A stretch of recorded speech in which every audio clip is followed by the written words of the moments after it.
क्या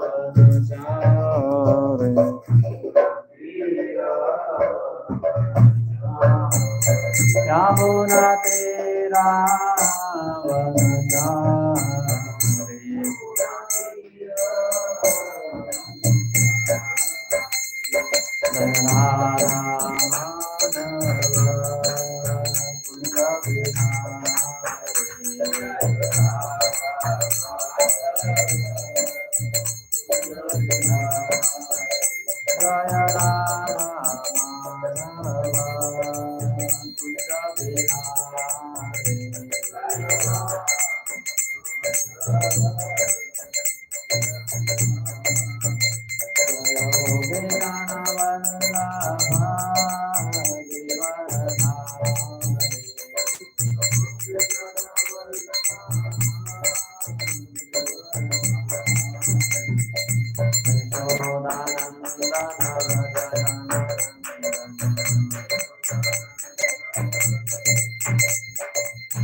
जय विष्णुपाद परमहंस परिव्राजकाचार्य अष्टोत्तरशी श्री श्रीमद अभय चरनारायण भक्ति वेदांत स्वामी विष्णु प्रभुपाद की जय।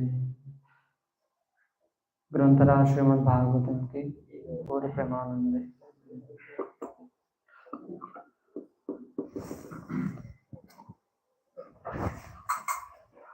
ओम नमो भगवते वासुदेवाय।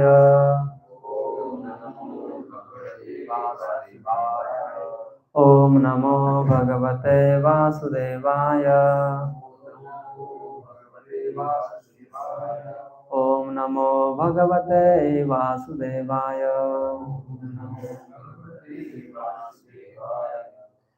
स्कंद 2 अध्याय 2 श्लोक संख्या 36।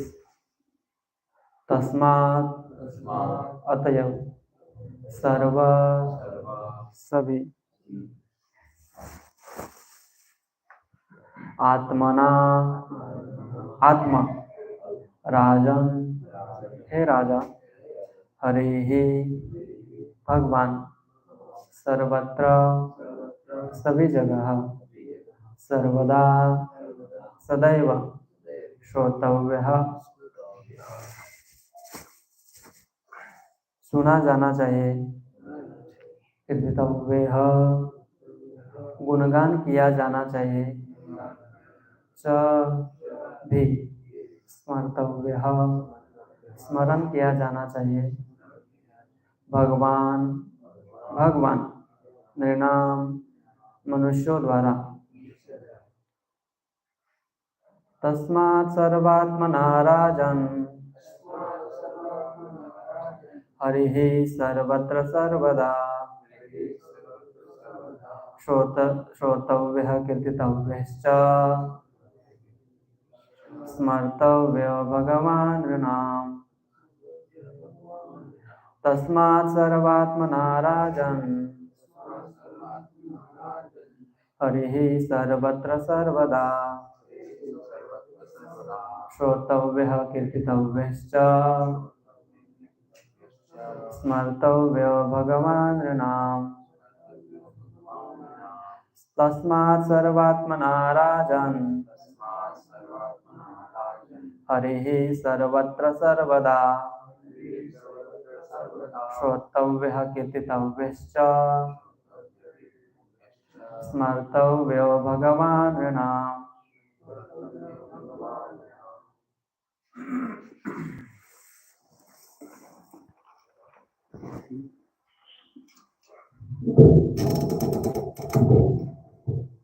तस्मात् सर्वात्मना राजन् हरिः सर्वत्र सर्वदा श्रोतव्यः कीर्तितव्यश्च स्मर्तव्यो भगवान् नृणाम्।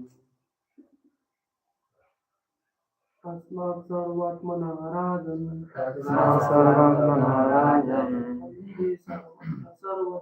हरिः सर्वत्र सर्वदा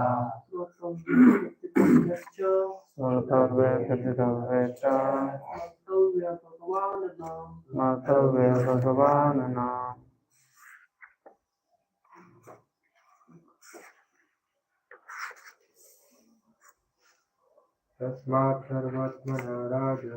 तस्मात् सर्वात्मना राजन् हरिः सर्वत्र सर्वदा श्रोतव्यः कीर्तितव्यश्च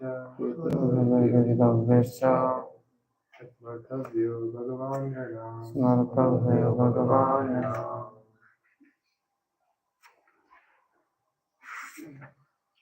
तस्मात् सर्वात्मना राजन् हरिः सर्वत्र सर्वदा स्मर्तव्य कीर्तितव्यश्च स्मर्तव्यो भगवान् नृणाम्।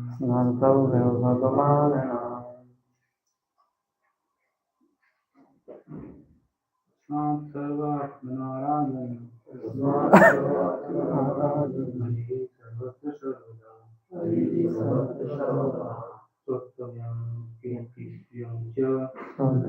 कीर्तितव्यश्च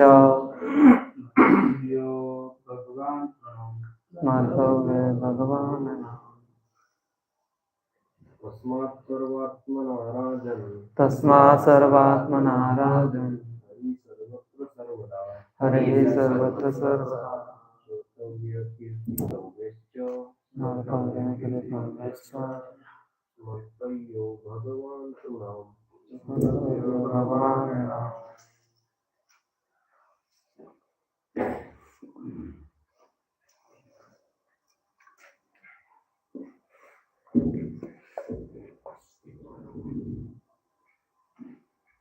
अनुवाद एवं तात्पर्य श्री श्रीमद् अभय चरणारविंद भक्ति वेदांत स्वामी इस्कॉन के संस्थापक आचार्य के द्वारा। हे राजन, अतएव यह आवश्यक है कि प्रत्येक मनुष्य सर्वत्र तथा सदैव पुरुषोत्तम भगवान का श्रवण करे, गुणगान करे तथा स्मरण करे। तात्पर्य: श्री सुखदेव गोस्वामी इस श्लोक को तस्मात् अर्थात अतएव शब्द से प्रारंभ करते हैं, क्योंकि वे पिछले श्लोक में बता चुके हैं कि भक्ति योग की उत्कृष्ट विधि के अतिरिक्त मोक्ष का अन्य कोई उपाय नहीं है। भक्तों द्वारा विभिन्न विधियों तथा श्रवण, कीर्तन, स्मरण, पाद सेवन, अर्चनम, वंदन, दास्य, सख्य तथा आत्मनिवेदन से भक्ति योग का अभ्यास किया जाता है। ये नौ प्रामाणिक विधियां है और निष्ठावान भक्त इनमें से सभी या कुछ या केवल एक विधि द्वारा वांछित फल प्राप्त कर सकता है। किंतु इन 9 विधियों में से पहली विधि अर्थात श्रवण विधि भक्ति योग में सबसे अधिक महत्वपूर्ण है। पर्याप्त तथा समुचित विधि से श्रवण किए बिना अन्य विधियों के अभ्यास से कोई प्रगति नहीं हो पाती। और केवल श्रवण के लिए तो समूचा वैदिक वाङ्मय भरा पड़ा है, जिसे व्यासदेव जैसे भगवान के शक्तावेश अवतार ने संकलित किया है। चूंकि यह सुनिश्चित हो चुका है कि भगवान प्रत्येक वस्तु के परमात्मा है, अतएव उनका श्रवण तथा कीर्तन सर्वत्र एवं सदैव होना चाहिए। यह मनुष्य का विशिष्ट कर्तव्य है। जब मनुष्य सर्वव्यापी भगवान के विषय में सुनना बंद कर देता है, तो वह मानव निर्मित यंत्रों द्वारा प्रसारित कूड़ा करकट सुनने का अभ्यस्त बन जाता है। कोई यंत्र बुरा नहीं है, क्योंकि यंत्र से मनुष्य भगवान के विषय में सुन सकता है, किंतु प्रच्छन्न कार्यों के लिए प्रयुक्त होने से यंत्र मानव सभ्यता के स्तर में त्वरित ह्रास ला रहा है। यहाँ पर यह कहा गया है कि मनुष्य के लिए सुनना अनिवार्य है, क्योंकि भगवद गीता तथा श्रीमद् भागवत जैसे ग्रंथ इसी उद्देश्य से लिखे गए हैं। मनुष्यों के अतिरिक्त अन्य कोई सजीव प्राणी ऐसे वैदिक ग्रंथों का श्रवण नहीं कर सकता। यदि मानव समाज वैदिक साहित्य का श्रवण करे, तो वह उन अपवित्र व्यक्तियों द्वारा उच्चारित अपवित्र शब्द ध्वनि को सुन नहीं पाएगा, जो पूरे समाज के स्तर को गिराने वाले हैं। श्रवण की पुष्टि कीर्तन द्वारा होती है। जो व्यक्ति उचित स्रोत से सुनता है, वह सर्वव्यापी भगवान के विषय में आश्वस्त हो जाता है। तब वह भगवान का गुणगान करने के लिए प्रोत्साहित होता है। सभी बड़े बड़े आचार्यों ने यथा रामानुज, मध्व, चैतन्य और सरस्वती ठाकुर ने या कि अन्य देशों में मोहम्मद, ईसा तथा अन्यों ने कीर्तन द्वारा सदैव तथा सर्वत्र भगवान का यशोगान किया है। क्योंकि भगवान सर्वव्यापी है, अतएव सर्वत्र तथा सदैव उनका गुणगान करना अनिवार्य है। भगवान का गुणगान करने में देश काल का बंधन नहीं होना चाहिए। यही सनातन धर्म भागवत धर्म कहलाता है। सनातन का अर्थ है शाश्वत, सदैव तथा सर्वत्र। भागवत का अर्थ है भगवान संबंधी। भगवान सारे देश काल के स्वामी है, अतएव भगवान के पवित्र नाम का विश्व भर में श्रवण कीर्तन तथा स्मरण होना चाहिए। ऐसा करने से पूरे विश्व के लोगों द्वारा उत्सुकतावश प्रतीक्षित व इंचित शांति व वैभव प्रादुर्भाव होगा। च शब्द भक्तियों की अन्य विधियों को सम्मिलित करता है, जैसा कि ऊपर वर्णित है। ओम अज्ञानतिमिरान्धस्य ज्ञानाञ्जनशलाकया चक्षुरुन्मीलितं नमः श्री चैतन्य मनोभीष्टं स्थापितं येन भूतले स्वयं रूपः कदा मह्यं ददाति स्वपदान्तिकं वन्देऽहं श्रीगुरौ श्रुतपदकमलं श्रीगुरून् वैष्णवांश्च श्रीरूपं साग्रजातं सगण रघुनाथाभितं तं सजीवं साद्वैतं सावधूतं परिजनसहितं कृष्णचैतन्यदेवं श्रीराधा कृष्णपादान् सगण ललिता श्रीविशाखान्वितांश्च जय श्री कृष्ण चैतन्य प्रभु नित्यानंद श्री अद्वैत गदाधर श्रीवासादि गौरभक्तवृंद। हरे कृष्णा कृष्णा कृष्णा हरे हरे, हरे राम राम राम हरे हरे। हरे कृष्णा। स्कंद 2 अध्याय 2 और श्लोक संख्या है 36। तस्मात् सर्वात्मना राजन हरिः सर्वत्र सर्वदा श्रोतव्य कीर्तव्य स्मर्तव्य भगवान नाम। तो अभी सुखदेव गोस्वामी आज के जो श्लोक में कह रहे हैं कि किनका श्रवण कीर्तन और स्मरण करना चाहिए। पहले तो हम जो इस अध्याय का शीर्षक है हृदय में भगवान, तो सुखदेव गोस्वामी ने अलग अलग तरह से ये स्पष्ट कर दिया कि एक योगी किस तरह से आत्म साक्षात्कार की उन्नति में अग्रसर होता है और स्टेप बाय स्टेप।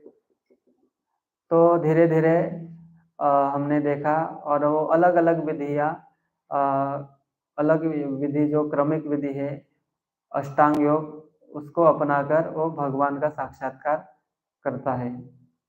और जब ऐसा योगी धीरे धीरे आत्म साक्षात्कार की ओर अग्रसर होता है, तो उनको जो योगी है वो किनका स्मरण करते हैं अपने हृदय में। तो यहाँ पर कहा गया है कि पिछला जो श्लोक था उसमें वासुदेव भगवती भक्ति योगो यतो भवेत्, कि उनके लिए भगवान कृष्ण की प्रत्यक्ष भक्ति से बढ़कर मोक्ष का कोई अधिक कल्याणकर साधन नहीं है। तो ये इसके अंदर ये स्पष्ट हो गया कि मोक्ष प्राप्त करने के लिए, भगवान की भक्ति प्राप्त करने के लिए, तो भगवान को केंद्र बिंदु रखना चाहिए, भगवान कृष्ण। यहाँ पर ये भी स्पष्ट रूप से कहा गया है कि वासुदेवे भगवती, कि जो वसुदेव के पुत्र है वासुदेव उनकी भक्ति में लगकर ही वास्तविक मुक्ति, मोक्ष, भक्ति प्राप्त हो सकती है या वास्तविक सुख प्राप्त हो सकता है। तो और यहाँ पर उदाहरण भी दिया गया है कि ऐसा नहीं कि शास्त्रों में सिर्फ कहा है तो हमें मान लेना चाहिए। तो यहाँ पर जो ब्रह्मा जी है, जो पिछला श्लोक था उनमें ये बताया गया कि जो ब्रह्मा जी ने तीन बार इन सभी वैदिक ग्रंथों का समुचित अध्ययन किया और उसके द्वारा उन्होंने ये स्थापित किया कि वासुदेवे भगवती भक्ति योग प्रयोजिता, कि भगवान वासुदेव के अलावा और कोई दूसरा मार्ग नहीं है भगवान के पास जाने के लिए या मुक्ति मोक्ष प्राप्त करने के लिए। तो ऐसा नहीं है कि सुखदेव गोस्वामी एक अपना ही मत बता रहे हैं। तो यहाँ पर हमें ये समझ में आता है कि उन्होंने धीरे धीरे कैसे अथॉरिटी जो है महाजन है, तो महाजन कैसे स्थापित करते हैं कि वास्तविक श्रेष्ठ विधि इस मनुष्य का कल्याण करने के लिए क्या है। तो ब्रह्मा जी का यहाँ पर उदाहरण दिया है कि ब्रह्मा जी कौन है। ब्रह्मा जी तो प्रथम जीव है और उन्होंने सभी तरह से जो जीवों को अलग अलग स्थान प्रदान किए हैं उनकी योग्यताओं के अनुसार। तो उनका मत हमें लेना चाहिए। तो वो भी कहते हैं कि भगवान श्री कृष्ण के प्रति आकर्षण रति ही धर्म की सर्वोच्च सिद्धि है। तो ब्रह्मा जी कहते हैं कि मैंने सब देख लिया। ये भी कहा जाता है कि इति षोडशक नाम कले कल्मष नाशन नातर परतर उपाय सर्व वेदेषु दृश्यते, कि ब्रह्मा जी कहते हैं कि भगवान की भक्ति के अलावा और कोई दूसरा उपाय नहीं है। ये मैंने सभी वेदों को छान करके मैंने देख लिया है। ब्रह्मा जी का शरीर हम देखते हैं कि उनका शरीर ऐसे हड्डी मांस का नहीं बना है। ब्रह्मा जी का शरीर है बुद्धि तत्व से बना है। उनका शरीर एक बुद्धि है, बुद्धि तत्व का ही उनका शरीर है। तो उनकी इतनी समुचित बुद्धि को लगाकर वो जो निष्कर्ष देते हैं, तो उस निष्कर्ष को हमें क्या करना चाहिए, हमें ग्रहण कर लेना चाहिए।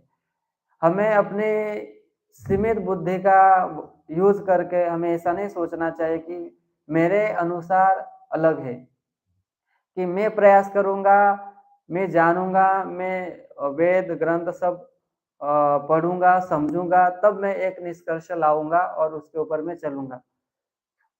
तो ऐसे भी कर सकते हैं, लेकिन इसमें क्या होगा, श्रम ये वही केवलम, आप उसी निष्कर्ष पर अंततोगत्वा आएंगे, लेकिन इसमें बहुत सारा समय चला जाएगा।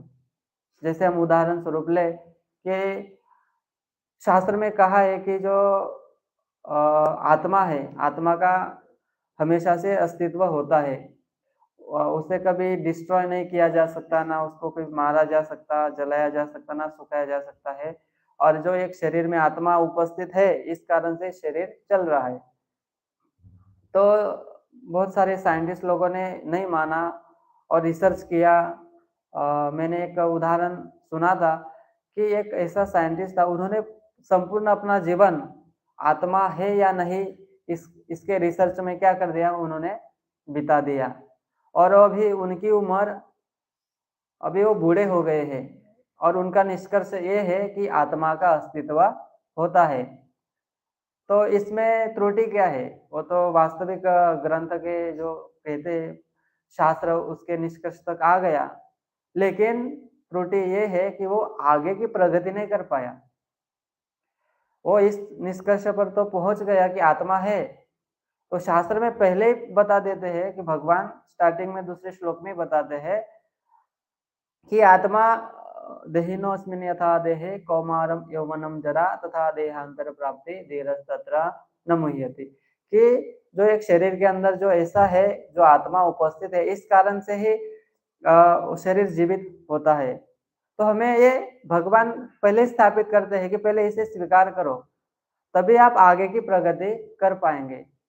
तो उसकी त्रुटि ये थी कि वो अभी उसका शरीर का अंत होने को आया है, अभी वो इस निष्कर्ष पर पहुंचा कि है, तो आगे की प्रगति नहीं कर पाया, अभी वो मर जाएंगे थोड़े समय में, तो उसकी गति क्या होगी। तो इसलिए शास्त्र कहते हैं कि ये रिसर्च करने का विषय नहीं है, ऑलरेडी रिसर्च हो गया है, कि पहले ही वो सर्च हो गया है, इसलिए पुनः पुनः रिसर्च करने की आवश्यकता नहीं है। तो हमें इन एविडेंस, इन पुरावों को क्या करना चाहिए, हमें स्वीकार कर लेना चाहिए।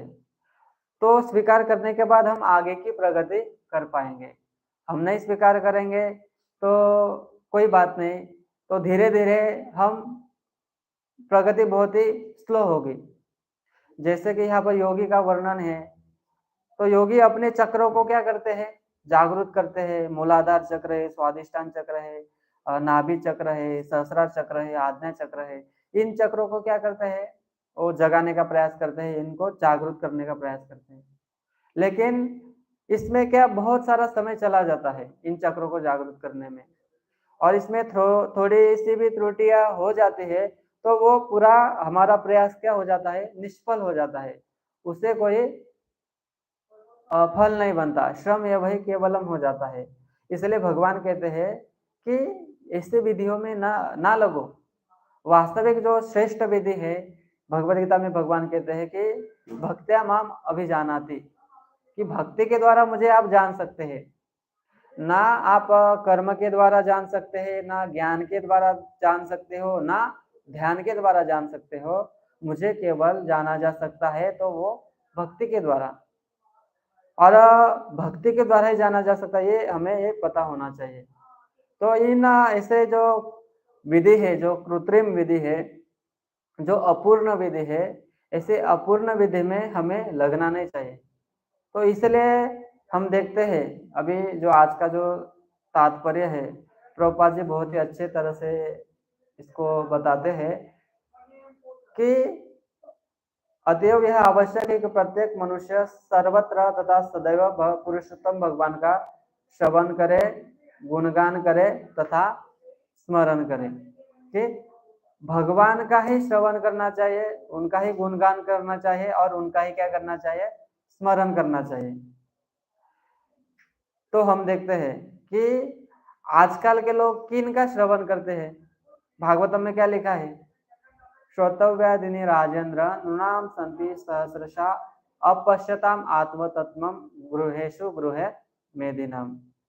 कि भागवतम में सुखदेव गोस्वामी कहते हैं कि श्रोतव्यादिनी राजेंद्र, हे राजन, कि इन नृणाम संति सहस्रशा, हे राजन, कि इस जगत में हजारों विषय श्रवण करने योग्य है। अपश्यताम आत्मतत्वम गृहेषु गृह मेदिनाम, ऐसे जो लोग हैं कि जो गृह मेदी है, हमेशा अपने आप को भौतिकता में डुबा कर रखते हैं। तो ऐसे लोगों के लिए हजारों विषय श्रवण करने के लिए है। और अपश्यताम आत्मतत्वम, कि वो अपने आत्मा के तत्व को नहीं जानते। तो ऐसे लोग हम देखते हैं, वो भक्ति में लोग लगे नहीं है, तो ऐसा नहीं कि वो खाली है, वो कुछ ना कुछ करते रहते हैं। तो उसमें क्या है, वो लिप्त है।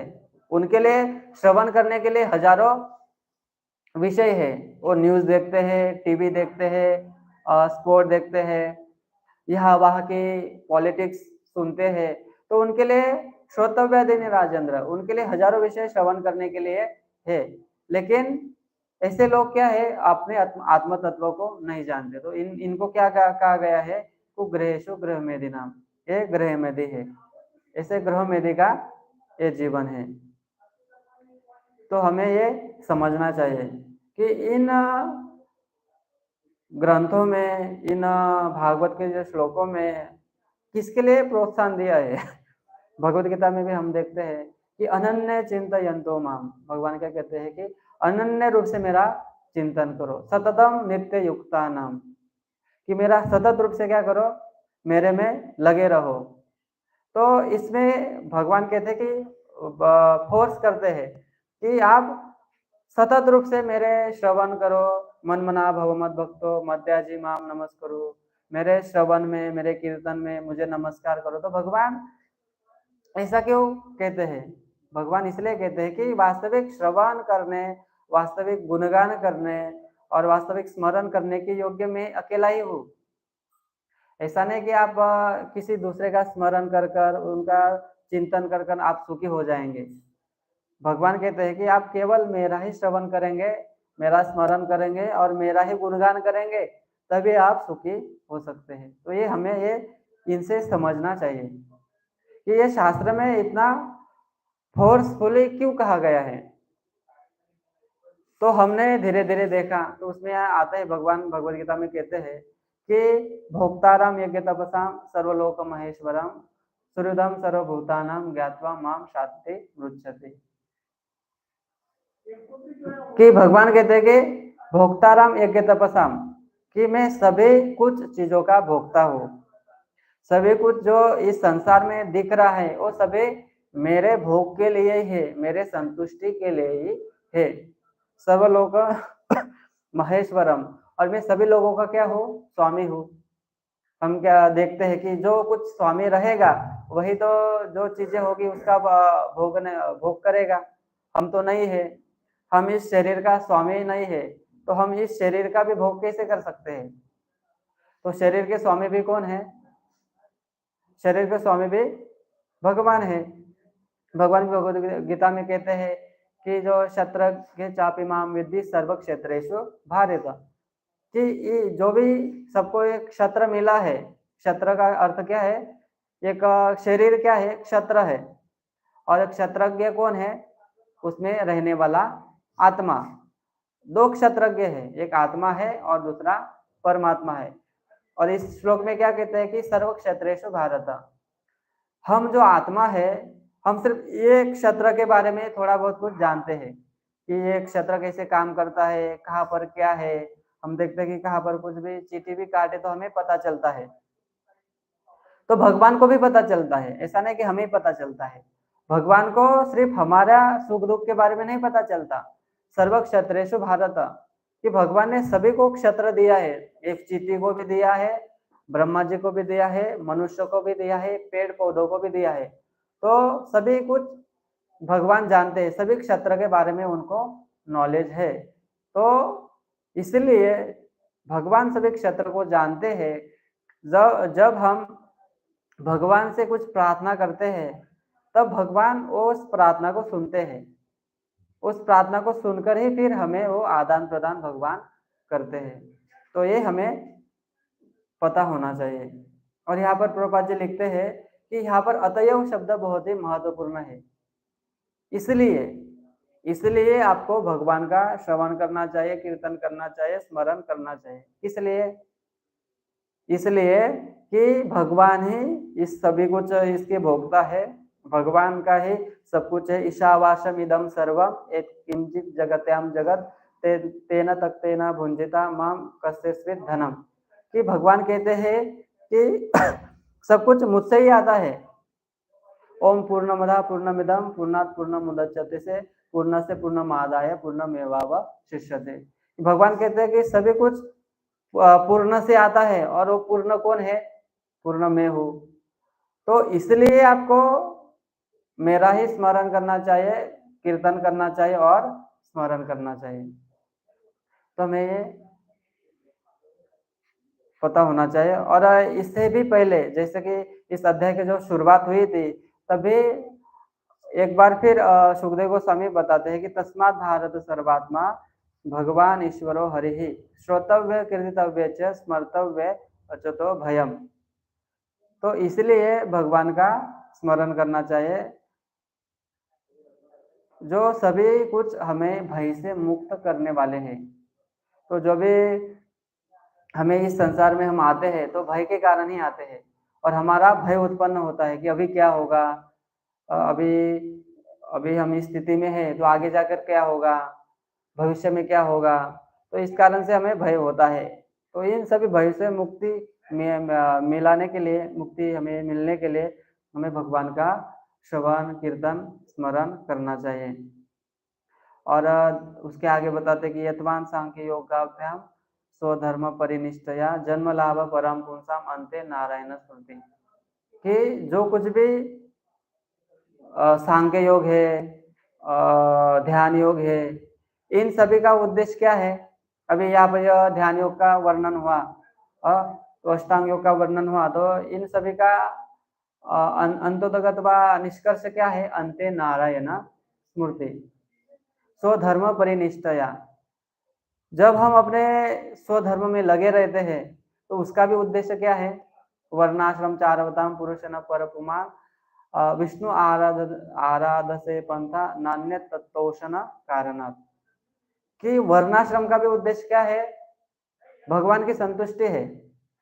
ध्यान का भी उद्देश्य क्या है, भगवान की संतुष्टि है। और सांख्य योग का भी उद्देश्य क्या है, भगवान की संतुष्टि है। अंते नारायण स्मृति, कि हमें यह स्मरण होना चाहिए अंत में कि भगवान ही सब कुछ है, तब हमें वास्तविक लाभ प्राप्त होगा। और यहाँ पर प्रभुपाद जी श्रवण के ऊपर बल देते हैं कि भक्ति में आगे बढ़ने के लिए सबसे पहले आता है श्रवण। श्रवण के माध्यम से ही हम आगे प्रयास कर सकते हैं। श्रवणम कीर्तनम विष्णु स्मरणम अर्चनम वंदनम दास्यम सख्यम आत्म निवेदनम। तो इसमें कहा जाता है कि जो इन 9 विधि है, इन 9 विधि में सर्वश्रेष्ठ का है इन 9 विधि में नाम संकीर्तन। कि इन 9 विधियों में नाम संकीर्तन ही सबसे श्रेष्ठ है। उनका हमें क्या करना चाहिए, श्रवण करना चाहिए और कीर्तन करना चाहिए। श्रीमद् भागवतम का क्या करना चाहिए, श्रवण करना चाहिए और कीर्तन करना चाहिए।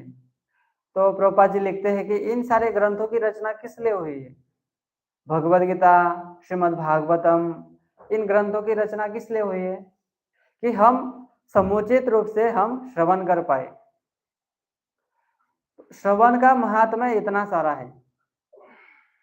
हम देखते हैं जब कोई भक्त श्रवण करने लगता है तो धीरे धीरे श्रवण के माध्यम से क्या होता है, हमें श्रवण के माध्यम से हमारे जो भी अंदर है चेतो दर्पण मार्जनम भव महादावाग्नि निर्वापनम श्रेय कैरव चंद्रिका वितरणम विद्या वधु जीवनम आनंदाम्बुधि वर्धनम प्रतिपदम पूर्णामृत स्वादनम सर्वात्म समर्पणम परम विजयते श्री कृष्ण संकीर्तनम।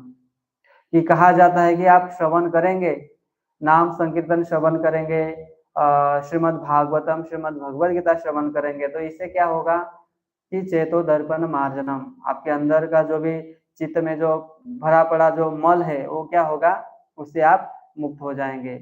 और आनंदम बुद्धिवर्धनम, और हमारे जीवन में क्या आ जाएगा, आनंद आ जाएगा।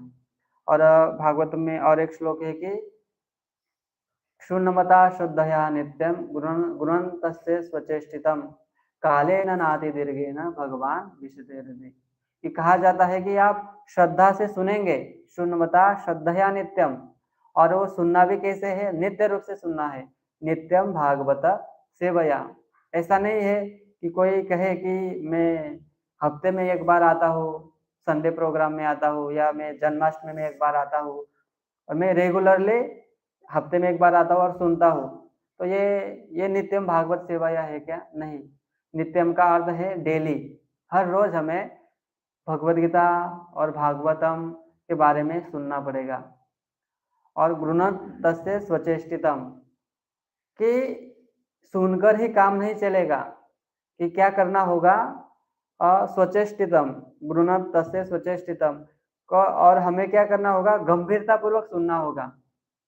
जो कुछ भी हम सुनते हैं उसमें क्या होगा, ध्यान करना होगा, निधि ध्यासनम। हमें सिर्फ सुनकर एक कान से सुनकर दूसरे कान से हमें वो चीजें निकाल नहीं देनी चाहिए। जो कुछ भी हम सुनते हैं उसमें क्या करना चाहिए, हमें स्मरण करना चाहिए, नित्य रूप से ध्यान करना चाहिए कि मैंने क्या सुना, मैं क्या जीवन में लगा सकता हूँ। फिर वो प्रेरणा मिलेगी आगे प्रगति करने के लिए। तो हमें ये समझना चाहिए कि काले ना नाते दीर्घे ना भगवान विशते हृदय।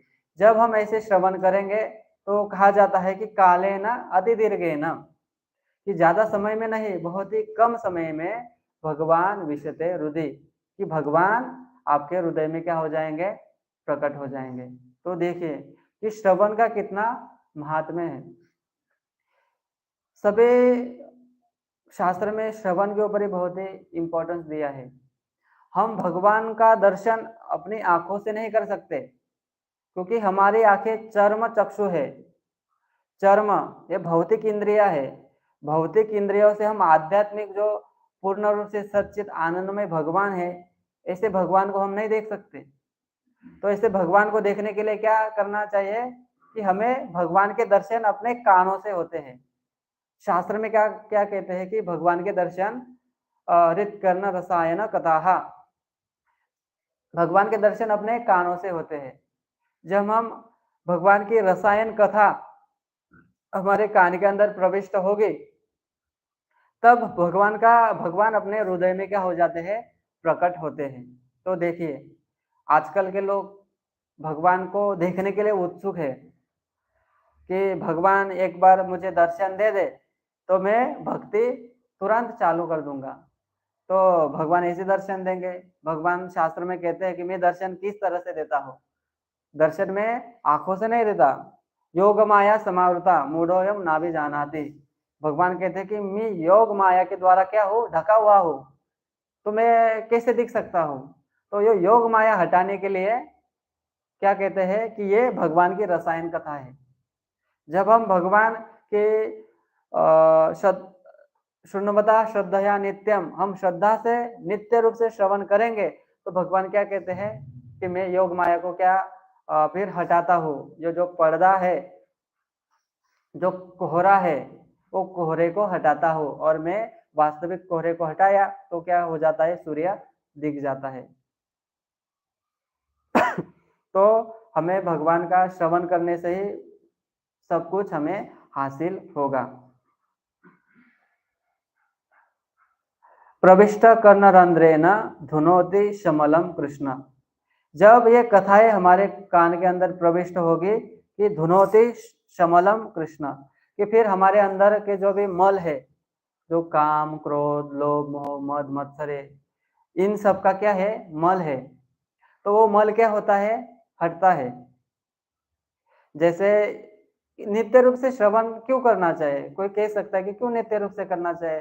तो उसके लिए उदाहरण है, जैसे हम नित्य रूप से क्या करते हैं, स्नान करते हैं, ब्रश करते हैं। तो ये नित्य रूप से क्यों करते हैं हम, ये ऐसा नहीं कि हम हफ्ते में एक बार नहा ले तो नहीं चलेगा। हमें हर दिन नहाना क्यों चाहिए, हमें हर दिन इसलिए नहाना होता है क्योंकि हम एक दिन भी नहीं नहाएंगे तो शरीर से मुंह से क्या आ जाते हैं, बास आने लगती है, और वो बास से फिर हम भी परेशान होते हैं और दूसरों को भी परेशान करते हैं। तो हम नित्य रूप से नहीं सुनेंगे तो क्या होगा, तो हमारे मन से बास आती है, और मन की बात क्या है, काम क्रोध लोभ मोह मद और मत्सर्य है। तो ये मन की बात है। हम डेली भगवत गीता भागवतम का श्रवण नहीं करेंगे तो हमारे अंदर अलग अलग इच्छाएं अपने आप आती है। कोई कहते कि प्रभु जी की हम इतना समय से सुनते आ रहे हैं, लेकिन वो भौतिक इच्छाएं अभी कम नहीं हो रही है, और कुछ ना कुछ प्लानिंग हम करते ही जा रहे हैं, करते ही जा रहे हैं। हमें ये पता है कि ये क्या है, क्षणिक है, फिर भी हमारा मन नहीं मानता और हम उसमें क्या हो जाते हैं, लिप्त हो जाते हैं।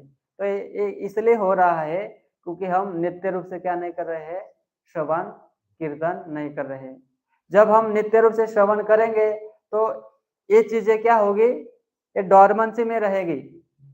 डॉर्मेंसी का अर्थ क्या है कि ये दबी रहती है, ये इनको हवा पानी नहीं मिलता।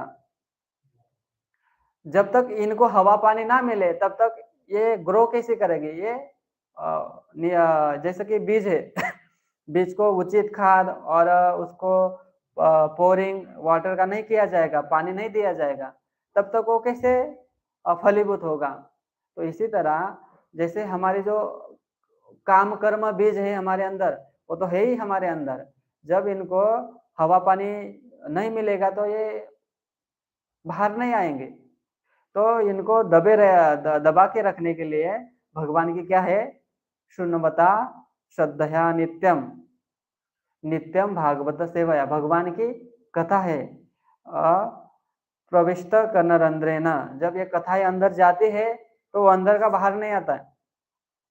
जब भगवान की कथा हम अंदर नहीं जाने देते तो बहुत कुछ अंदर अपने मन में बहुत सारे विचार आते रहते हैं कि मुझे ये करना चाहिए, मुझे ये प्लानिंग करना चाहिए, वो करना चाहिए, ये ऐसे बहुत सारे विचार हमारे अंदर आते रहते हैं। तो इन सभी का एक श्रवण का महात्म्य है, इसलिए कहा जाता है कि नित्य रूप से श्रवण होना चाहिए, नित्य रूप से भागवत कथा होनी चाहिए। इसलिए प्रभुपाद जी ने ये डेली रूटीन में सुबह में भागवतम क्लास और शाम को भगवत गीता क्लास ये इसलिए रखा है कि भक्त भी है, क्योंकि भक्त भौतिक जगत में है और इसलिए उनके अंदर भी ऐसे प्रभुपाद जी यहाँ पर लिखते हैं कि कूड़ा करकट सुनने का अभ्यास बन जाता है। ऐसे कूड़ा करकट हम बाहर जाके सुनेंगे तो वो इच्छाएं अपने अंदर भी आने लगेगी। तो ये इच्छाएं अंदर से फलीभूत ना हो, इसलिए सुबह शाम भगवत गीता भागवत का हमें प्रभुपाद जी ने विधान बनाया है कि ये हमें सुनना और समझना चाहिए। और आगे हम देखते हैं कि केचित केवलया भक्त्या वासुदेव परायणा अगम धुन्वती कास्नेय निहारमिव भास्कर। यहाँ पर एक उदाहरण दिया है कि जैसे कि सूर्य है, हाँ, जय कोहरा जम जाता है, कोहरा जब तक ये भगवान की भक्ति में लगे नहीं रहेंगे तब तक ये कोहरा नहीं जाता।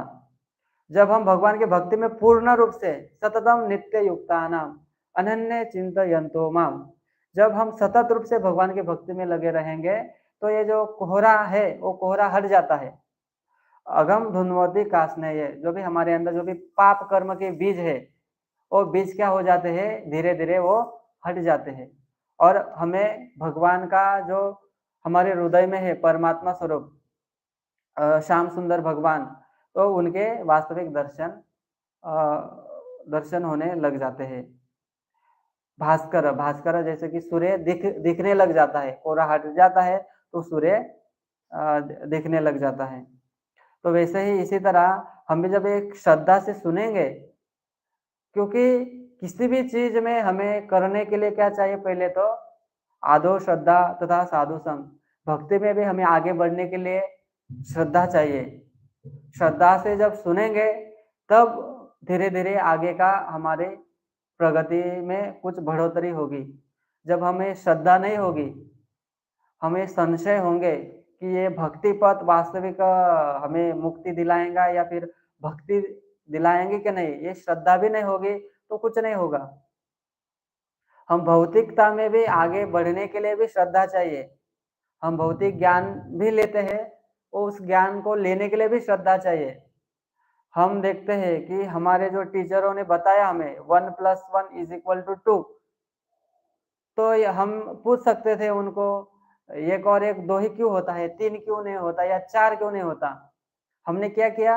उस विद्या के ऊपर क्या किया? हमने विश्वास किया। इसी तरह जब हम भगवत गीता भागवत के जो श्लोक है उनके ऊपर हम जब श्रद्धा से विश्वास करेंगे तभी एक कथाएं क्या होगी? या रसायन कथाएं हमारे ऊपर कार्य करेंगी। जब हम विश्वास नहीं करेंगे तो कुछ रिएक्शन नहीं होगी। जैसे केमिस्ट्री में 2 चीजों को मिलाकर कुछ रिएक्शन होती है और कुछ चीज बनती है। जैसे H2O हाइड्रोजन और ऑक्सीजन को मिलाकर क्या बनता है? पानी बनता है। तो जब ऐसी कथाएं का जब रिएक्शन होगा और उससे क्या उत्पन्न होगा? उससे ये उत्पन्न होगा कि जो जीव के अंदर का जो भी पाप कर्म है वो क्या होगा? नष्ट होगा। ऐसा प्रोडक्ट बनेगा जो जीव के पाप कर्म क्या होंगे, नष्ट होंगे। तो इसलिए श्रद्धा से सुनने के लिए बहुत ही महत्वपूर्ण है। और एक है कि जब हम भगवान की जो कथाएं हैं, अभी फल क्या होता है, कोई कहेंगे हम श्रद्धा से सुनेंगे तो उसका फल क्या होगा, तो उसका फल हम देखते हैं कि भुंजानन एवात्म कृतम विपाकम, कि जब हम भगवान के जो श्रद्धा से सुनेंगे और जो भगवान कहते हैं कि तत्तेनुकंपा सुसमीक्ष मानो भुंजानन एवात्म कृतम विपाकम, कि जब हम भगवान की दया जो भगवत गीता भागवत के माध्यम से है, इनके ऊपर हम आशा रखेंगे तो ये कथाएं क्या करेगी, हमें हमारे अंदर का जो भी कूड़ा कचरा भरा है वो क्या होगे, धीरे धीरे इससे हम मुक्त होंगे। कृतम विपाकम, जो भी हमारे जो कर्म है ज्ञानाग्नि सर्वकर्माणि भस्मसात कुरुते तथा, जब हम ज्ञान की अग्नि हमारे अंदर प्रज्वलित हो जाएंगी तो ये ज्ञान के अग्नि में सभी कुछ क्या हो जाएगा, नष्ट हो जाएगा, सब कुछ जलकर भस्म हो जाएगा। हमारे जो भी जितने भी पाप कर्म होंगे, जो ये सभी इस ज्ञान के अग्नि में नष्ट हो जाएंगे। तो ये वास्तविक श्रवण का महात्मा है। तो प्रभुपाद जी यहाँ पर लिखते हैं कि कोई यंत्र बुरा नहीं है, क्योंकि यंत्र से मनुष्य भगवान के विषय में सुन सकता है। यहाँ पर हम देखते हैं कि ये जब भी जितना भी एडवांसमेंट हुआ है, ऐसे तो कोई चीज बुरी नहीं है, लेकिन हम ये नहीं जानते कि सवय मन कृष्ण पदारविंद, कि हमें ये कला हमारे अंदर नहीं है कि हर कुछ हम भगवान के संबंध में देख सके। निर्बंधे कृष्ण संबंधे युक्त वैराग्य उच्चते, कि जब हम जो कुछ भी भगवान के सेवा में हम लगा नहीं पाते तो वो चीज क्या हो जाती है, वो चीज बुरी हो जाती है। जब किसी को ये कला आत्मसात होती है कि हर एक चीज हम भगवान के संबंध में, निर्बंधे कृष्ण संबंध है, कि हर एक चीज हम भगवान के संबंध में देखें तो क्या होगा, तो कोई चीज बुरी नहीं है। प्रभुपाद जी इतने विदेश में गए, इतने फैसिलिटी में रहे, इतना अभक्तों का संग किया, लेकिन प्रभुपाद जी को यह पता था कि हर एक चीज को कैसे भगवान की सेवा में लगाया जाता है। तो ऐसे सेवा में लगाकर प्रभुपाद जी फंसे नहीं, हालांकि उनका उद्धार कर दिया। जब ये कला भी हमारे में विकसित होगी तो इस संसार में यमाम पश्यति सर्वत्र सर्वच मयि पश्यति, जब हम ये कला हमारे अंदर विकसित हो जाएगी तो हम हर एक चीज में भगवान की उपस्थिति को जान पाएंगे। हम तब तक नहीं जान पाते जब तक मोह से हम क्या हो जाते हैं, मोह से हम हमारे जो बुद्धि है वो भ्रष्ट हो जाती है। तो जब हम हमारे में मोह है तब तक हम वास्तविक चीज को नहीं देख पाते। भगवद गीता में भगवान भी कहते हैं कि उत्क्रांतम स्थितो वापे भुंजानन्मा गुणान्वितम विमूढ़ा नानु पश्यन्ति ज्ञान चक्षुषा, कि एक मूर्ख ये नहीं देखता कि कैसे उत्क्रांतम, कैसे पशु से उत्क्रांत हो रहे हैं, कि एक पशु से द्विपाद पशु बन रहे हैं, मनुष्य बन रहे हैं। भुंजानन्वन गुणान्वितम, कैसे गुण का मिश्रण होकर जीव भोग कर रहा है। हाँ, ये सब वो नहीं जानता, वो क्या है, उसको मूढ़ कहा गया है, वो मूर्ख है। और जो जानता है पश्यन्ति ज्ञान चक्षुषा, वो जो जानता है वो क्या है, वो उसने ज्ञान की चक्षु उसके अंदर प्रज्वलित हो गई है। यहाँ पर यह कहा गया कि मनुष्य के लिए सुनना अनिवार्य है, क्योंकि भगवद गीता तथा भागवत जैसे ग्रंथ इसी उद्देश्य से क्या हुए हैं, लिखे गए हैं। मनुष्य के अतिरिक्त अन्य कोई सजीव प्राणी से वैदिक ग्रंथों का श्रवण नहीं कर सकता। तो यहाँ पर जितना भी वैदिक लिटरेचर है, व्यासदेव जी ने जितना भी संकलन किया है, ये केवल मनुष्य ही समझ सकते हैं। भागवत है, भगवद गीता मनुष्य ही समझ सकते हैं, इसलिए श्रवण करने का बहुत ही महत्व है। यहाँ पर एक कहा, प्रभुपाद जी कहते हैं कि अपवित्र शब्द ध्वनि को नहीं सुन पाएगा। जब हम ये अभ्यस्त होंगे भगवान की कथा सुनने के लिए, तो स्वाभाविक तरह से क्या है, हमारे अंदर वैराग्य उत्पन्न होगा भौतिक कथाओं से।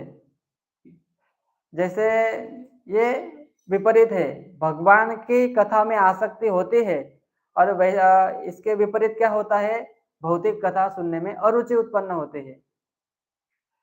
तो ये विपरीत होता है। जब भगवान की कथा की ओर हम आकर्षण बढ़ेगा तो स्वाभाविक तरह से हमारा विकर्षण भौतिक कथा की ओर होगा। और प्रभुपाद इसे कहते हैं कि यही वास्तविक सनातन धर्म है। सनातन का अर्थ है कि वो शाश्वत है और सदैव है और सर्वत्र है। इसलिए भगवान की कथा है, शाश्वत है, सर्वत्र है और सदैव है। जब शाश्वत कथाएं हम सुनेंगे तब हम शाश्वत आत्मा को क्या करेंगे, इस भौतिक जो जीवन में फंसा है उससे हम मुक्त कर पाएंगे। तो भागवतम में गोपियां भी भगवान की कथा के बारे में कहते हैं कि तब कथामृतम तप्त जीवनम कवि भीड़ितम कल्मशापहम श्रमण मंगलम श्रीमदातम भुवि कृणंती ये भूरिदा जना। कि गोपियां कहते हैं कि भगवान ये जो तुम्हारी कथा है, आपकी जो ये कथा है, तब कथामृतम तप्त जीवनम, कि जिनके जीवन पाप से भरे पड़े हैं, ऐसे लोगों के लिए आपकी कथाएं क्या है, जीवन और प्राण है। कवि भेड़ितम कल्मशापहन, और आपकी जो कथाएं हैं, बड़े बड़े विद्वान लोग हैं, योगी लोग हैं, ज्ञानी लोग हैं, ध्यानी लोग हैं, ये कथा आपके जो ये ऐसे लोग हैं, ये कथाएं ये आपकी कथाओं को प्रोत्साहन देते हैं। कल्मशापहम, क्योंकि ऐसी कथाएं, ऐसे जो लोग हैं, तप्त जीवनम, जो ऐसे लोग इनके जो जीवन पूर्ण रूप से पाप से भरे पड़े हैं, ऐसे लोगों के अंदर का जो पाप है वो भगवान की कथाओं को सुनने के बाद क्या हो जाता है, नष्ट हो जाता है। श्रवण मंगलम, कैसे कथाओं का श्रवण करने से उनके जीवन में मंगल उत्पन्न होता है। श्रीमद दाततम, कि ये भगवान की कथाएं क्या है, पूर्ण रूप से ओतप्रोत है, आध्यात्मिक शक्ति से ओतप्रोत है। हम देखते हैं कोई भक्त होते हैं, वो पूरे जीवन में बहुत ही पाप करते हैं, लेकिन जो 8-10 दिन भगवान की कथाएं सुनते हैं तो बहुत ही कम समय में उनके अंदर भगवान की कथा काले ना नाति दीर्घे ना, भगवान भी कहते हैं कि ना अति दीर्घे ना, ज्यादा समय में नहीं, बहुत ही कम समय में जो एक जीव है उसके अंदर का कलमश भगवान हर लेते हैं। वो हम देखते हैं कि कोई कोई भक्त कितने सारे उनकी जो गलत आदतें बहुत ही कम समय में चली जाती है। तो श्रीमद दाततम, क्योंकि यह भगवान की कथा है, क्या है, ओतप्रोत है, किससे, आध्यात्मिक शक्ति से ओतप्रोत है। जब भगवान की कथा में आध्यात्मिक शक्ति नहीं होगी तो वो कथाएं वास्तविक लाभ प्रदान नहीं करती। इसलिए कहा जाता है कि जो पेशेवर भागवत कथाकार होते हैं उनमें कथाओं में कोई शक्ति नहीं होती, इसलिए वो वास्तविक श्रोताओं को उनकी जो फंसे हुए जीवन शैली की उससे निकालना उनको ये कला नहीं आती और उनको फंसाए रखते हैं। इसलिए सर्प उच्चिष्ट यथापय, इसलिए कहा जाता है कि उनकी कथाएं क्या है, जैसे कि सांप ने दूध को मुंह मार लिया है। इसलिए वो भगवान की कथा भी करते हैं, लेकिन उनकी कथाएं सांप जैसे दूध को मुंह मारता है, वैसी उनकी कथाएं हैं। तो ऐसी कथाएं भागवत में कहा जाता है कि नहीं करनी चाहिए, ऐसी कथा सुननी भी नहीं चाहिए। ऐसी कथाओं को सुनेंगे तो हम वास्तविक हमारा कल्याण नहीं होगा, वास्तविक हमारा मृत्यु होगी।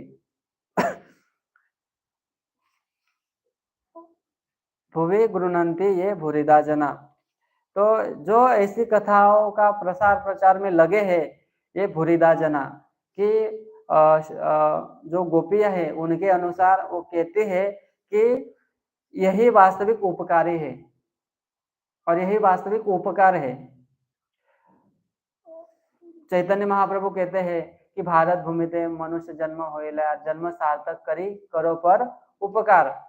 तो ये करो पर उपकार, उपकार क्या करना है? तो उपकार यही करना है। तो यहाँ पर गोपियाँ कहते हैं कि भवे गृह्णन्ति ये भूरिदा जना, कि ऐसी कथाओं का प्रचार प्रसार हमें करना चाहिए। तब कथामृतम तप्त जीवनम, क्योंकि ये भगवान की कथा ही वास्तविक जीव, जो जीव है उनके जीवन को, उनमें जीवन में मंगल लाने के लिए पर्याप्त है।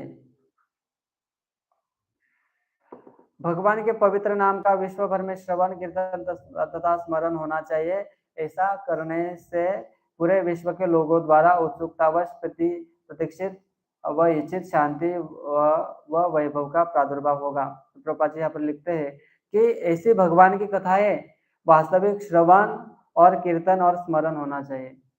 ऐसा हमें व्यवस्था करनी चाहिए कि कैसे ज्यादा से ज्यादा हम श्रवण करें, भगवान का कीर्तन करें और उनका स्मरण कर पाए।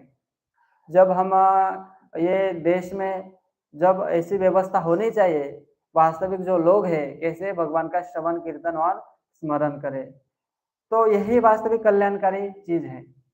हम कितने भी भौतिकता में लगे रहेंगे तो इससे हमें कुछ वास्तविक फायदा नहीं होगा। वास्तविक फायदा तो भगवान का श्रवण और कीर्तन करने से होगा। जो कोई अपने आप को और अपने प्रयासों को भौतिकता में और अग्रसर होने के लिए वो लगाते हैं, तो उनका ये श्रम केवल श्रम है, परिश्रम है। श्रम ये भाई केवलम मंडनम लोकरंजनम। कहा जाता है कि भगवत भक्ति हीन से जाति शास्त्र जपस तप अप्राण से देह से मंडनम लोकरंजनम। जब हमारे अंदर ये जो भगवान की भक्ति नहीं है, भगवान की कथा श्रवण करने में रुचि नहीं है, तो हम कितना भी जाति शास्त्र जपस तप, तो हम कितने भी उच्च कुल में जन्म लिए हो, कितने ही शास्त्र में पांडित्य पाया हो हमने, कितना ही हमने जप किया हो, कितना ही हमने ऑस्टेरिटी तपस्या की हो, तो एक क्या है? अप्राण से ही देह से मंडनम लोकरंजनम। हमने ऐसे मुर्दे को सजाया, हमने ऐसे देह को सजाया, वो देह मुर्दा है। मंडनम लोकरंजनम। तो हमें ये देखना चाहिए कि नित्यम भागवत सेवया। तो शास्त्र में ये चीजें क्यों इतना फोर्सफुली कहते हैं कि वास्तविक कल्याण हमें इससे ही होगा। तो ये कल्याण होने के लिए हमें क्या करना चाहिए? हमें हमारा जीवन, हमारा जो रूटीन है, कैसे श्रवण में ज्यादा हो, कैसे कीर्तन में ज्यादा हो, कैसे जप ज्यादा हो, इनमें हमें प्रयास होना चाहिए। क्योंकि हमारा जैसे हम सेवा में भी है, तो सेवा भी श्रवण कीर्तन स्मरण यही ज्यादा करने के लिए हमें सेवा सपोर्ट करती है। कहा जाता है कि एक भागवत विधि है और एक पांचरात्रिक विधि है। तो भागवत विधि को सपोर्ट करने के लिए क्या है? पांचरात्रिक विधि है। तो भागवत विधि में भगवान का श्रवण कीर्तन जप करना ये आता है, लेकिन हम 24 घंटे ये नहीं कर सकते श्रवण कीर्तन। तो इसलिए क्या करते हैं? तो पांचरात्रिक विधि क्या करती है? हमें सपोर्ट करती है। तो पांचरात्रिक विधि में भगवान की सेवा पूजा अर्चना सब कुछ आता है। तो ये पांचरात्रिक विधि ये भागवत विधि को सपोर्ट करते हैं। इसी तरह ये वर्णाश्रम धर्म भी वास्तविक भक्ति नहीं कहलाया जाता। वर्णाश्रम भक्ति को सपोर्ट करता है, भक्ति को आगे बढ़ोतरी करने में क्या करता है? सपोर्ट करता है। इसलिए वर्णाश्रम धर्मों को वर्णाश्रम चारवतन पुरुषन परम पुरुषम विष्णु आराधते सपुंसाम नान्य तत्तोषण कारणात्। कि कहा जाता है कि ये वर्णाश्रम भी इसलिए है कि भगवान की संतुष्टि के लिए है। तो हम जब भगवान के श्रवण कीर्तन स्मरण वंदन इसमें हम अपने आप को लगा नहीं पाते, तब तक हमारा साधन क्या है? साधना हमारी थोड़ी कम है। तो ये साधना बढ़ाने के लिए, क्योंकि साधु का अर्थ भी ये होता है साधनोति साधयति च कृष्ण प्रेम इति साधु, कि साधु ये है कि वो साधना के द्वारा क्या साधता है? वो भगवान का प्रेम साधता है। तो भगवान का प्रेम साधता है वही साधु है। तो जो कोई श्रद्धा से शून्यमता श्रद्धयाम नित्यम, श्रद्धा से भक्ति करता है, श्रद्धा से सुनता है, तो ऐसे भक्त को साधु कहते हैं। तो ऐसा साधु गृहस्थ भी हो सकता है, ऐसा साधु ब्रह्मचारी भी हो सकता है, ऐसा साधु सन्यासी भी होता है। भगवान ने ऐसा डेफिनेशन नहीं दिया कि गिरे कपड़े पहन लेने से आप साधु हो गए।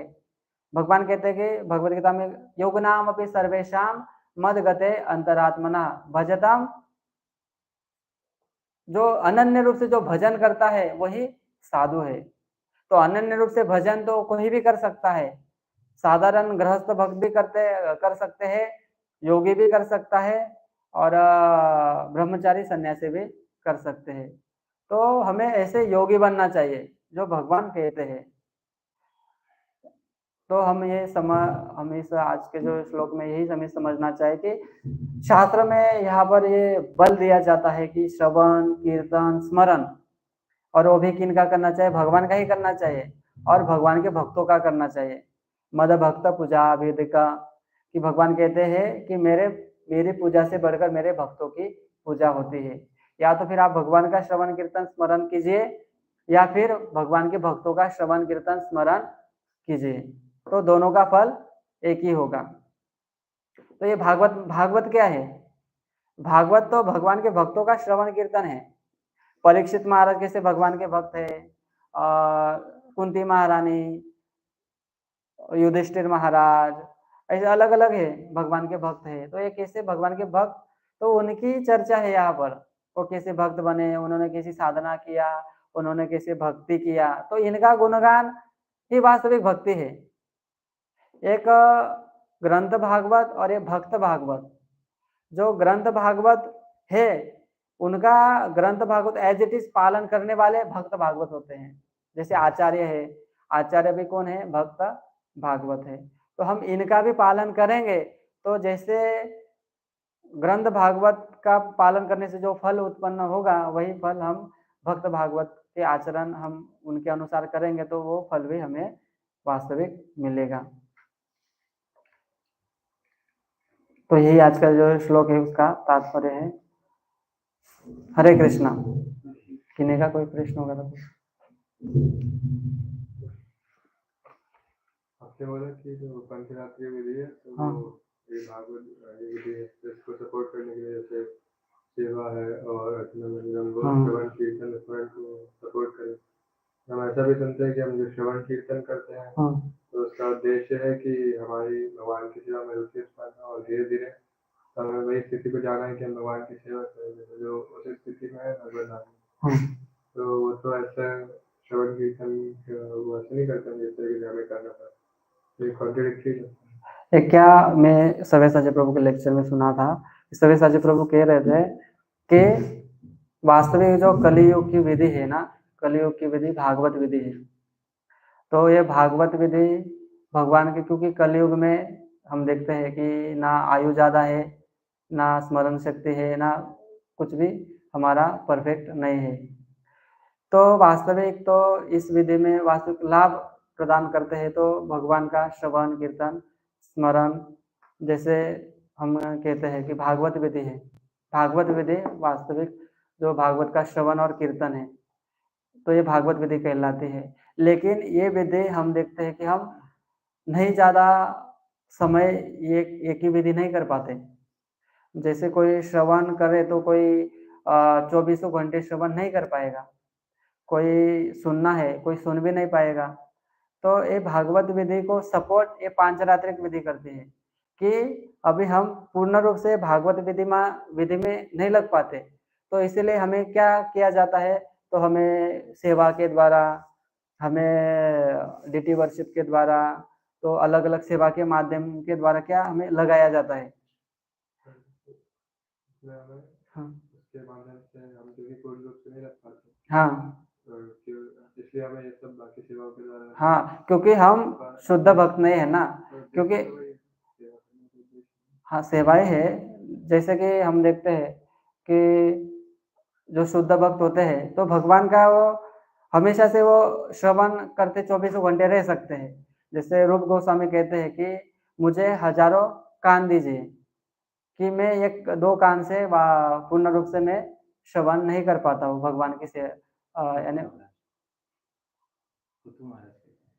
पृथु महाराज भी और रूप गोस्वामी भी कहते हैं ना कि वो मुझे कान दीजिए कि मैं और भगवान के बारे में श्रवण कर सकूं।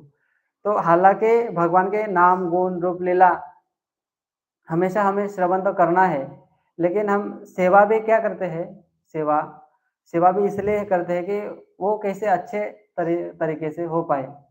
हालांकि ये पांचरात्रिक विधि भी भक्ति है, भक्ति के, क्योंकि हम भगवत धाम में जाते हैं तो वहां पर हम श्रवण कीर्तन ही नहीं करते, वहां पर तो भी हम अलग अलग सेवा में तो लगे रहते हैं। तो वो भी है, वो सेवा भी, वो पांचरात्रिक विधि भी है और ये भागवत विधि भी है, दोनों भी है और दोनों का कॉम्बिनेशन अभी हम करते हैं। क्योंकि अलग अलग, क्योंकि ये सत्ययुग त्रेता द्वापर कली, तो इनमें ये जो ये विधि कलयुग में क्या है, भागवत विधि प्रोमिनेंट है, तो भागवत विधि को ये सपोर्ट करते हैं पांचरात्रिक विधि, इसलिए हम इसको प्रभुपाद जी ने ये विधि को भी दिया है। भगवान हमें अच्छे नहीं लगते और श्रवण करेंगे हम लोग भगवान के गुणों का, फिर हम ये सब सेवाएं करते हैं ना तो हमारे मन, मेन फैक्टर है कि मन नहीं लग रहा, इसलिए हम सिर्फ नाम भी नहीं ले पाएंगे, सिर्फ सेवा भी नहीं कर पाएंगे। नाम भी सेवा ही है मगर सिर्फ वो नहीं कर पाएंगे हम लोग, कि लगा ही नहीं मन, उत्पात मचाएगा वो और हम डिस्टर्ब हो जाएंगे। वो स्वयं भी सेवा कर रहे हैं, उनके भी विकृत है ना, मगर वो जाप ज्यादा कर रहे थे, पुस्तक भी लिखते थे क्योंकि उनको प्रेम था, बहुत कुछ कर लेते, तो हम नहीं कर पाएंगे। इसलिए अलग अलग तरीके से हमारा संकल्प विकल्प होता है ना, अभी ये करूं बस बहुत हो गया, अभी ये करूं, तो अलग अलग सेवाएं है, कोई बात नहीं, ये करूं अभी ये कर लेता हूँ, ये कर लेता हूँ, ये कर लेता हूँ, क्योंकि सब लोग सब कुछ करेंगे कृष्ण के लिए है, मगर भी एक पे हमारा फोकस ही नहीं है। अभी आप उधर जाप करो एक जगह बैठ के रेस्ट आप कर सकते हैं, तो हम नहीं कर पाएंगे, ठीक है ना। दोनों सर्विस ही है, पांचरात्रिक कह लो या भागवत कह लो, दोनों ही सेवा है, अलग अलग नहीं है, मगर हम नहीं कर पाएंगे वो, इसलिए हमें एक ऑप्शन दिए है, चलिए नहीं तो ये करो, ये नहीं करो, पुस्तक वितरण करो, तिथि वर्षित करो, अगले भोग बनाओ, ये करो वो करो, सब कुछ कृष्ण के लिए ही है, सभी मना कृष्ण पदारविंदयो, ठीक है, सब कुछ भगवान की सेवा में लगाने के लिए है, मगर एक में नहीं कर पाएंगे, इसलिए अलग अलग दिए गए। तो इसमें कोई वो नहीं है कंपटीशन, हमारी स्थिति को देखकर है। बाकी वही चीज हमारे लिए ऐसा है, शुद्ध भक्तों के लिए तो भजन के लिए अलग होती है ये चीज।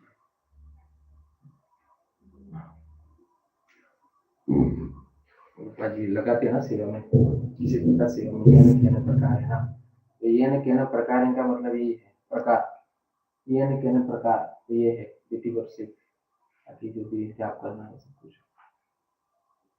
भक्ति ठाकुर के एक शिष्य थे, तो वो पूरा यानी जाप करने में पूरा उनका मन लगा था, बाकी भी सेवा करते थे, मगर वो पूरा उनका मन लग गया था, तो उनको स्पेशल सर्वेंट दिया गया था, चलो आपकी और सेवा है, आप इस पे ध्यान दें, ऐसा करते जैसा है।